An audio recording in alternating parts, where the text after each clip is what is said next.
In this video, I'm going to tell you everything you need to know about Fluffy, a machine from Hack the Box. I'm going to start with an overview that's going to give you a high-level summary of the machine, as well as the attack chain used to exploit the machine. And then we're going to dive into the hands-on activity where I'm going to teach you step-by-step how to get both the user flag and the root flag. Fluffy is an easy difficulty Windows machine designed around an assumed breach scenario where credentials for a low privilege user are provided. By exploiting CVE 2025-24071, the credentials of another low privilege user can be obtained. Further enumeration reveals the existence of ACLs over the WinRM service and CA service accounts. WinRM can then be used to log into the target using the WinRM service account. Exploitation of an Active Directory certificate service, which is ESC16, using the CA service account is required to attain access to the administrator account. Scrolling down, we can see that the areas of interest are Active Directory, Enterprise Network, Active Directory again, and Enterprise Network again. So we're doubling down on Active Directory and Enterprise Network in this Hack the Box machine. Let me tell you what. And then over here you can see the machine matrix, which is the exploitation characteristics of the machine. So it's got 7 points in enumeration, it's got 7 points in real, it's got 6.5 points on CVE, it's got 3.5 points in custom, and it's got 3 points in CTF. So seeing how we have real and CVE, we are more towards the real world rather than the CTF world, which is good to see for a Hack the Box machine. Scrolling back up to the top here, we have the user rated difficulty. It looks like it's more rated at not too easy rather than on the easy side. So the users are saying that Fluffy is a little bit more difficult than an easy machine. And you know what? I agree with this rating. Actually, I would probably rate this medium, and that's what I'm going to rate it after I pwn it. Now, I have actually pwned it. I haven't submitted the flags yet. I will submit the flags at the end of the video, but yeah, I would say this is a medium difficulty machine. Now, let's head over to the Play Machine tab. As you can see, there's Adventure Mode and Guided Mode. Guided Mode is for VIP members. It's definitely worth going into if you need some nudges, but you don't want the full answer. So this is always a better place to start when you're stuck rather than going straight to the walkthroughs. So let's go back to adventure mode, and as you can see, machine information. This is actually the first Hack the Box machine where I have seen them give us credentials from the start. I did take a time out from Hack the Box for a few months, so this might not be the first time this has ever happened, but this is the first time I have personally seen it. So as in common in real life Windows pen tests, you will start the Fluffy box with credentials for the following account: J. Fleshman, and then we have a password. Before we dive into the hands-on technical demonstration, allow me to quickly introduce myself for those who are new to the channel. Hello, my name is Kyser Clark. I have been a cybersecurity professional for over 7 years now, and I currently work as a full-time penetration tester, also known as an ethical hacker. This stuff is in theory. This is what I do in the real world every single day, and I'm here to help you grow your hacking and cybersecurity knowledge. This demo is for educational purposes only. Ethical hacking is legal and differs from illegal hacking. Always ensure you have legal permission before performing what you see in this demo. Alright, so with every Hack the Box machine, first thing you're going to do is your initial Nmap scan, and I want to do an Nmap-S capital S for a SYN scan. I'm going to do -T4 to speed it up a little bit, and then -P- to do all ports, and then our target IP address. This will obviously be different for you. For me, this is my target IP address. Once that initial Nmap scan is complete, we can see that we have quite a few ports that are open on this machine. And now I want to do a deeper dive into each of these ports. So in order to do that, we're going to be using Nmap again, but this time, instead of doing the -SS option, we're going to do the -ST option. This is just a full connection scan, while this is just a SYN scan. This is a little bit faster. That's why we did it initially, because you want speed when you're doing -P-, which is scanning all 65,535 ports. And now that we're doing only a handful of ports here, it's better to do a full connection because we're going to probably get some more information out of it. And speaking of more information, that's exactly what the -A option does. It is the going to give us the service version detection, it's going to give us operating system detection, and it's going to run the top Nmap scripting engine scripts. And then right here we do -p, and this list right here is literally just this list right here, and then our IP address. Now that the Nmap scan is complete, you can see we have a ton of information here, and it's easy to get lost in all this noise, but let me show you what's important. So the first thing that sticks out is that this is most likely a domain controller, and we know that because we see port 88, which is Kerberos, we see port 389, which is LDAP, and we see port 445, which is SMB. We also see the domain name right here, fluffy.htb, and we also see the domain controller name right here, DC01 fluffy.htb, in the DNS name.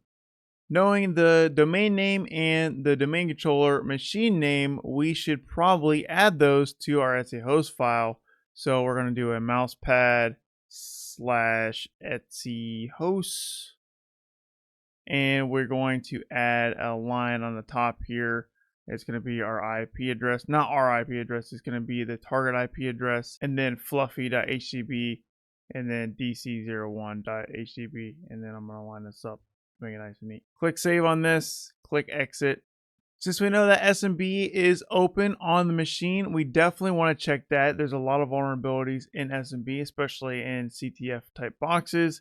So in order to do that, we're going to use SMB client, and I'm specifying the IP address here, and then I'm specifying our credentials that was provided to us. So hit enter on this, and it's going to prompt us for our password, and you just need to copy and paste the password that was given to us at the beginning. Push enter on this, and as you can see, we have some non-default shares, and the interesting share for us for this box is the IT share. In order to see what's in that share, we can also use SMB, but it's going to be a little bit of a different command. So we got // here, and then we got /IT to specify the IT share. And once again, we're supplying the same user because that's the only user credentials we have. So push enter on this, and once again, supply the password. There we go. We are logged into the SMB share. And the first thing you should do when you get an SMB share like this is just list out the contents. We can do that with ls. And you can see we have some interesting things. Now there are potentially vulnerabilities in KeyPass, and there has been hack-the-box machines that have messed with KeyPass, but that's not the route for this machine. We actually need to be looking at upgrade notice.pdf. So in order to view this, the best way to do that is to do a get, and then we can do upgrade. We can actually do tab autocomplete here. So we're just going to get upgrade notice.pdf, push enter on this, and it's going to grab that file for us. And in order to view that file, I'm just going to come up here to my file explorer, open folder, and I'm going to scroll down until I see upgrade notice.pdf, and we're going to double click on this to view the contents of it. We'll go full screen here, and you can see it says Fluffy patch announcement, mandatory time slot booking for critical updates, audience IT department, and it says multiple high impact vulnerabilities have been publicly disclosed. All administrators are instructed to schedule a maintenance time slot to upgrade all the systems in accordance with the internal security policy.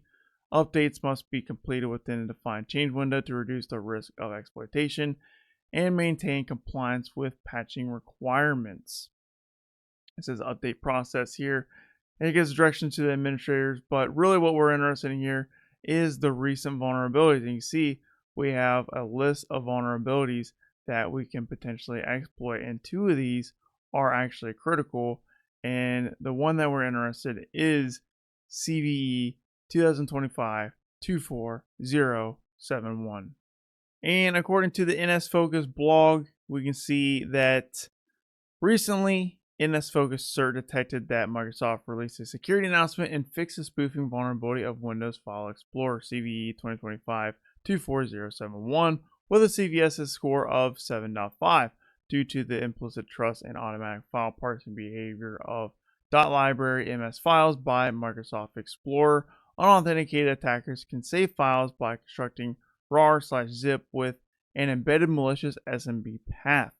The SMB authentication request is triggered when it is decompressed, resulting in the disclosure of the user's NTLM hash. At present, the details of vulnerabilities and POCs have been disclosed and are found to be in use. Relevant users shall take measures for protection as soon as possible. And it gives us a reference link right here to Microsoft. The executive summary just says exposure of sensitive information to an unauthorized actor in Windows File Explorer allows an unauthorized attacker to perform spoofing over a network. And in order to exploit this, we're going to be using OX6RSS's POC exploit code. And in order to get the code, we just need to do a simple git clone and then the URL. So right there, git clone and then the URL. Now we just need to do a change directory into the CV directory.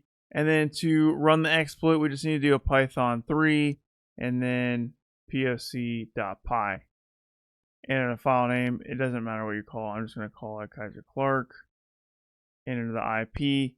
So the IP of our Hack the Box machine. So this will be our tunnel 0 interface. And my IP address is 10.10.14.222. And once that's done, we can do an ls. And we can see that we have an exploit.zip. Now we need to put exploit.zip on that SMB share that we was in earlier. So if you wasted enough time, it will automatically log you out. So I'm going to log back in and once again supply the same password that we have been using this entire time. And then once we are in SMB share, all we have to do is do a put and then an exploit.zip. And then putting file exploit zip as /exploit zip. So that means we have this put in there successfully. We can verify that by doing an ls. And you can see we have exploit.zip. We can now exit out of this. And now what we need to do is we need to run responder. And actually you should probably run responder before you put the exploit zip. But it doesn't matter because the simulated user is constantly clicking on exploit.zip, so it doesn't really matter. But in the grand scheme of things, you would probably want to run responder first. And in order to do that, we just do a responder -i and then our tunnel 0 interface. Push enter on this, and we just wait for events to happen.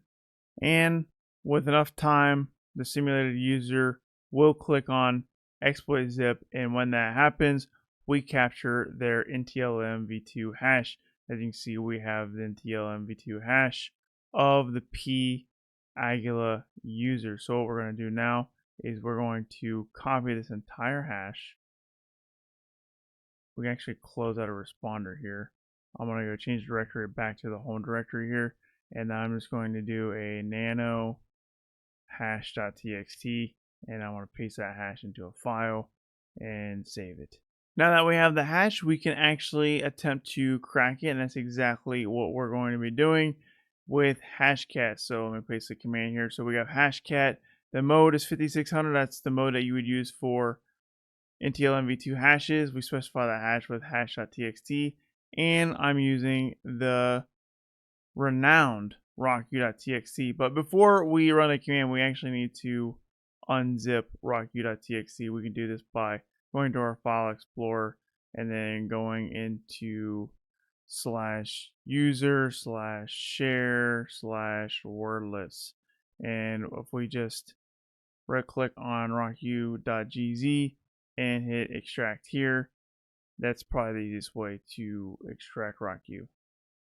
Hit the X on that and push enter and wait for this to crack. And with enough time, the hash does eventually crack and we get the password Prometheus X-303. So definitely copy this and put it in your notes. Since this is an Active Directory environment, it is a good idea to use Bloodhound to get as much information as we possibly can. So in order to do that, we're going to be doing a bloodhound-python -d for domain, so the domain's fluffy.htb, the user, p password, dc, And the name server, now you definitely need to supply the name server. If you don't, you're going to run into some issues, and you're also going to want to run -- collection all. Once again, if you don't, you're not going to get all the information that you need. So just push enter on this to run it, and after a little bit of time, we get all the information that we need. But now we need to install Bloodhound itself so we can view this data. To install Bloodhound, I recommend change directory into the /op directory, and then make directory Bloodhound, change directory Bloodhound, and then we want to install Docker. So to install Docker, we have this command. Technically, I don't have to run sudo here because I'm already the root user, but if you're not the root user, you definitely want to use sudo. And it's unable to locate the package, so this means we just need to do an app update. So do app update, and once again, you'd want to put a sudo in front of that if you're not the root user, and that applies to every command up to this point. I like to run as a root user. I know that's against best practices, but I often forget to put sudo, and if I just run as the root user, then I don't have to worry about forgetting to put sudo, because sometimes you'll be bashing your head against the wall wondering why your command won't work, and really you just needed sudo, but it didn't tell you needed sudo. Anyways, we have this updated, and now we can run that same Docker command again. It's just apt install docker.io, and we are doing an nn, which means after this command's done, we're going to run the second command. It's an app install docker compose. So run this, push Y for yes, and as you can see, it says restart is required. Probably in your best interest to restart your VM, but I'm not going to do that. I'm going to be a little bit of a rebel here and just ignore that warning. Next up, we have to add our user into the Docker group.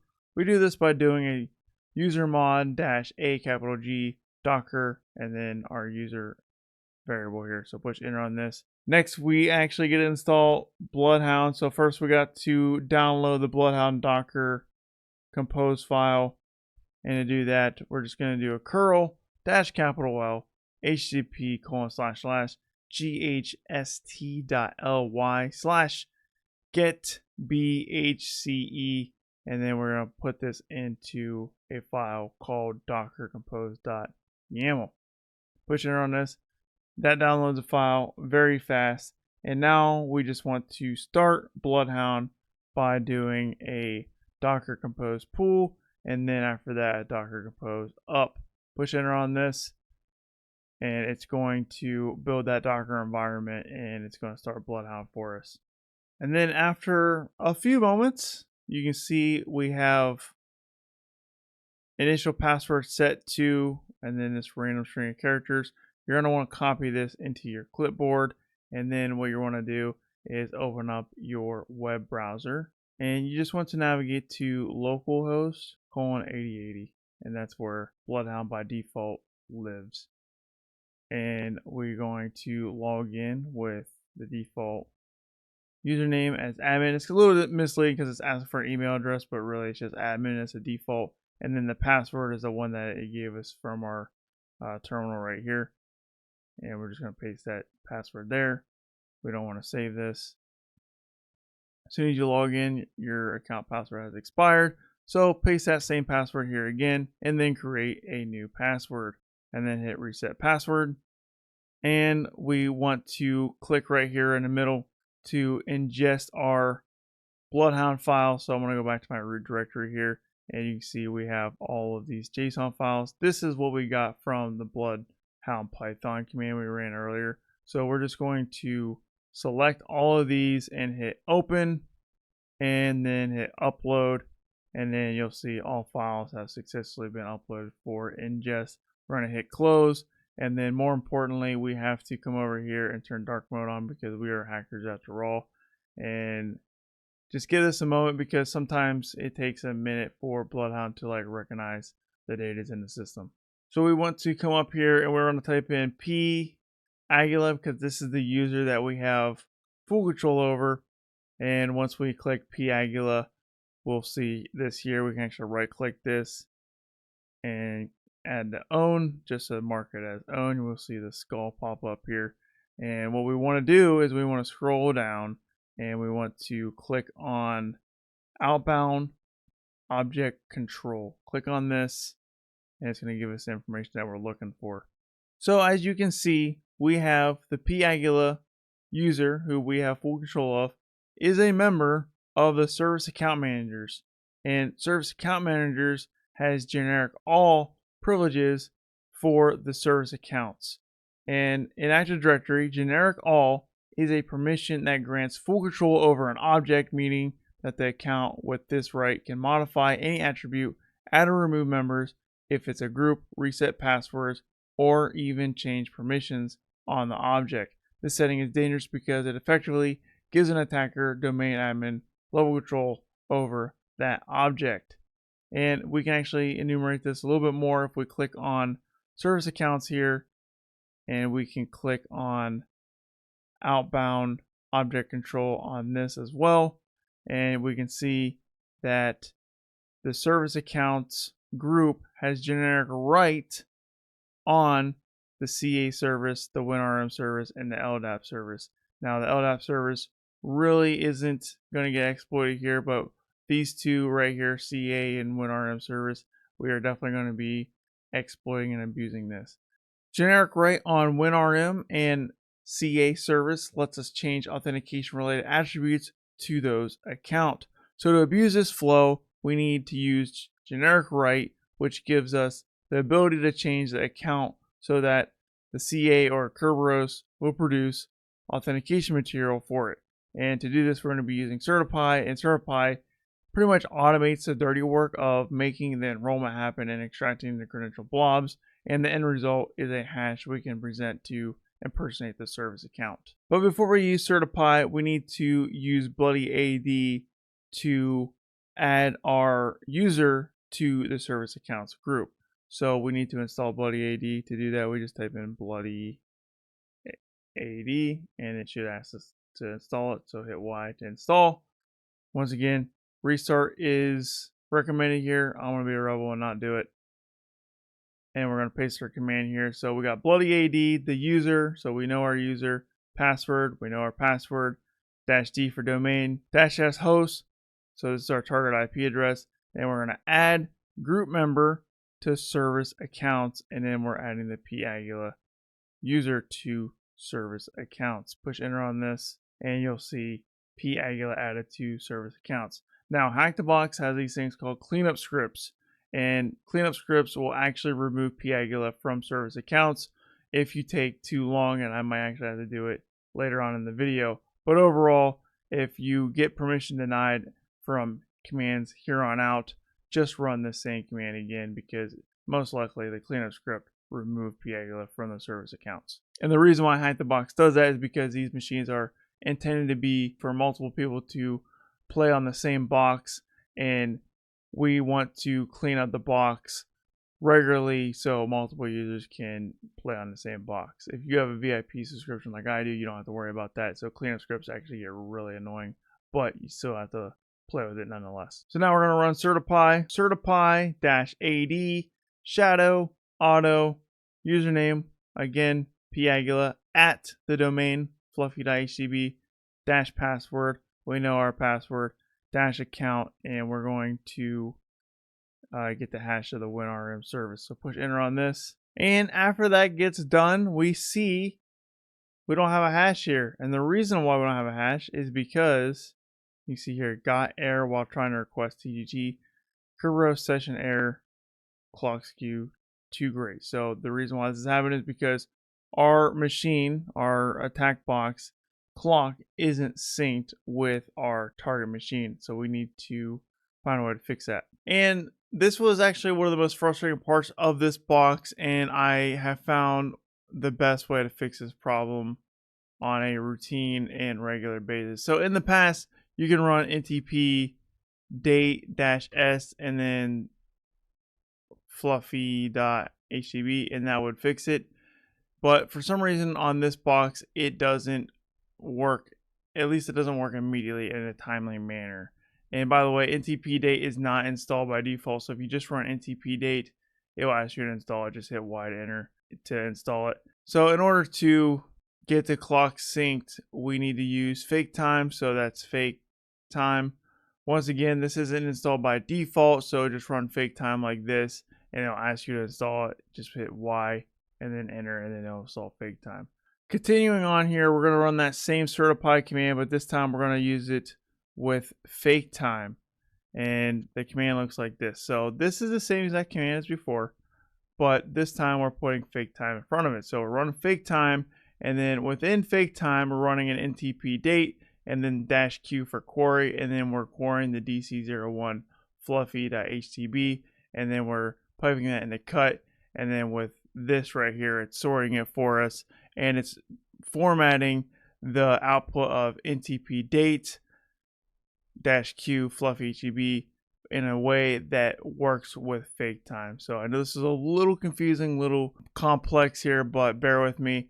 Fake time, and then you just want to do this right here after fake time, and that's going to automatically sync your time temporarily for this command only. That's why I like fake time, because it only syncs the time for this command only, and it doesn't actually change your system clock forever. So we're going to run this here, and then after a few moments we see nt hash for win rm service, and we get the hash. So definitely copy and paste this in your notes. And then we're going to do the up arrow key, and we're going to do the same exact command, but instead of doing it for WinRM, we're actually going to be doing it for the CA service account. So delete WinRM and put CA and run enter on this. And right here, this is what I was talking about. So due to insufficient writes, we actually got hit with a cleanup script. So we just need to run it bloody AD again and add our user to the service accounts, and then run certify AD again with fake time on the CA service account. I ran this earlier, as you can see. I'm just gonna hit Y to overwrite that, and then we get nt hash for the CA service account, and we want to copy and put that in our notes as well. Now we have all we need to get the user flag. So with the WinRM service account, we can actually log into that account using evil WinRM. So to do that, we just got to do evil WinRM -u, specify the user WinRM service, specify that hash that we just got, -I, and we just specify our DC01 fluffy.htb, push enter on this, and we will log into the machine, and we can do a type desktop / user.txt, and we get our user flag. So copy this and paste it on our hide the box dashboard right here, and submit the flag. Boom, user flag owned. Submit flag rating. You know, to be honest with you, I would rate this not too easy, because dealing with that clock skew was pulling my hair out. It was awful. It was hard to deal with for some reason. Normally it's not that hard to deal with in hide the box, but for some reason Fluffy just didn't work the way it worked in the past. I'm not sure if that's Fluffy or if that's like the new version of CySA, but either way, a lot more work than I normally used to put in for syncing time and getting past clock skew. If you're enjoying this video so far, you learned something new, gained a new skill, or if this video helped you get past the part you were stuck at, do me a small favor and like this video and subscribe for more hacking and cybersecurity content. Now we can X out of this. To get root, we need to weaponize a writable service account against a misconfigured CA and turn that into an administrator certificate. First, we need to confirm that ADCS is on the domain controller. And if you're not sure what that is, ADCS stands for Active Directory Certificate Services. And to check for ADCS, we will use netexec. And here's the command for that. So we got netexec LDAP, our target IP address, user, WinRM service, and we're specifying the hash that we got earlier, -M, capital M, and ADCS. Push enter on this.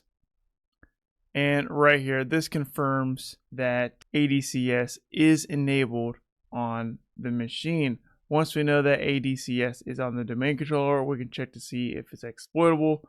In order to do this, we can use certify again, So run certify, find DCIP, just put your IP here, not your IP, your hack the box target IP -U. So we're specifying the CA service, and we're specifying the CA service hash that we got earlier, and then -name server. And it's actually the wrong IP address. It's from my previous time I pwned this box. Paste in that there, and we're going to do -vulnerable -standard out. And then after that command runs, we can see at the bottom here we got vulnerabilities, ESC16, security extensions is disabled. So ESC16 is a certificate authority misconfiguration that strips a critical security check from every certificate it issues. So once we see this, we know we can exploit this. Exploitation requires updating the CA service account's user principal name to administrator so the account maps to the administrator identity. And here's the command for that. So we got certify AD account update -username, and we're going to use the pagula @fluffy.htb. Specify the pagula password, user, CA service, and then we're going to give it the UPN of administrators to run that. You see it says successfully updated the CA service account. Next, we need to request a certificate while authenticated as CA service because the CA service UPN now resolves to administrator. The issued certificate will be valid for the administrator account. This process uses the CA's default user template. And that command looks like this. So certify AD REQ-U, we want to specify the CA service account, and then specify the CA service hash, DCIP, target, which is the dc01.fluffy.htb, CA, and we want to specify fluffy-dc01-CA, and then, like I said, we're going to specify the user template. Run this, and if you get this error like I did, I just put fake time in front of that, and that solved the problem. So putting fake time in front of certify AD again gave us the administrator.pfx. Certify again, account update, and username, and we got the password, user, CA service, and the UPN of CA service at fluffy.htb. Successfully updated CA service. Finally, we can use the administrator.px file to extract the administrator account's RC4 hash. And to do that, we need to use fake time once again. So fake time, same thing, same command as before. Certify-AD auth-pfx administrator.pfx domain fluffy.htb DCIP, and then your target DCPIP. And we see got hash for administrator, and we have an administrator hash. So absolutely copy and paste this, put it in your notes. And with the administrator hash, we can use the same method we did before with the user flag, and we can log in as administrator like this. So evilwinrm-u administrator, and the administrator hash -I DC01 fluffy HTB. Push enter on this, and we have logged in as administrator, and we can do a type /desktop/root.txt. Push enter on this, and we get the root flag. Copy that, and we paste it here on our Hack the Box dashboard.